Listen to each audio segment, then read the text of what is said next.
আজ ছিল রাস পূর্ণিমা, তাই আমাদের নতুন ঘরে ছিল গৃহপ্রবেশ। তাই আমিও এখানে গোছাতে শুরু করে দিয়েছিলাম, কারণ ঠাকুরমশাই চলে আসবে দুপুরের মধ্যেই। তাই আমি এখানে চটপট করে পুরো পুষ্পাঞ্জলির যে প্লেটটা সেটা আমি খুব সুন্দর করে সাজিয়ে নিলাম। সব কিছু মা যেগুলো বলে দিচ্ছে, আমাকে ইনস্ট্রাকশান দিচ্ছিল, সেগুলোও গুছিয়ে নিলাম। আর মাও এখানে ভুজিটা রেডি করে দিয়েছিল।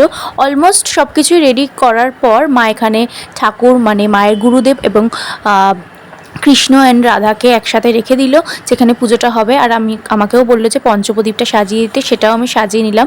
তো সাজানোর পর দেখতেই পাচ্ছ মানে ভালোই লাগছে। তারপরে মা বললো যে ফলগুলো কেটে দে, তাই আমি ফলের প্লেটটাও খুব সুন্দর করে সাজিয়ে নিলাম, কেটে নিলাম। আর দিদি এখানে শাড়ি পরেছিল, আর আমি শাড়িটা পরিনি। আর এখানে যেহেতু নারায়ণ পুজো, তাই জন্য সিন্নি তো দিতেই হবে। সিন্নির জন্য এখানে পুরো বাটিটাও রেডি করা হয়ে গেছিলো। তারপরে বললো মিষ্টির থালাটা রেডি করে দিতে, সেটাও রেডি করে দিলাম। সব কিছু গোছানোর পর আমিও একটু রেডি হয়ে গেলাম। আর তারপরে ইচ্ছা করছিল আজকে একটু আলতা পরার, তাই আমি আলতাও পরে নিলাম। আর এখানে ওয়েট করছিলাম কখন ব্রাহ্মণ আসবে। তো ফাইনালি ব্রাহ্মণও চলে এসেছিলো। আর এখানে নারায়ণটাও বসিয়ে দিয়েছিল এবং পুজোটাও শুরু হয়ে গেছিলো। আমরা পুজোটা খুব ভালো করেই দেখছিলাম। মা এখানে ধুনোটাও রেডি করছিল। এরপর যেহেতু আমাদের ঘরে আজকে যজ্ঞ হবে প্রথমবার, তো যজ্ঞর জন্য প্রিপারেশন করা হলো। এরপর যজ্ঞও শুরু হয়েছিল।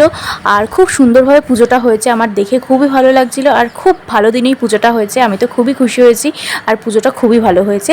আর তারপরে আমি এখানে আরতি হচ্ছিলো, যখন আরতির তাপটাও নিলাম। আর যেহেতু উপোস করেছিলাম, যজ্ঞের টিপটাও নিয়ে নিলাম। এরপর সিন্নি মেখে আর খেয়ে দিনটাকে শেষ করলাম।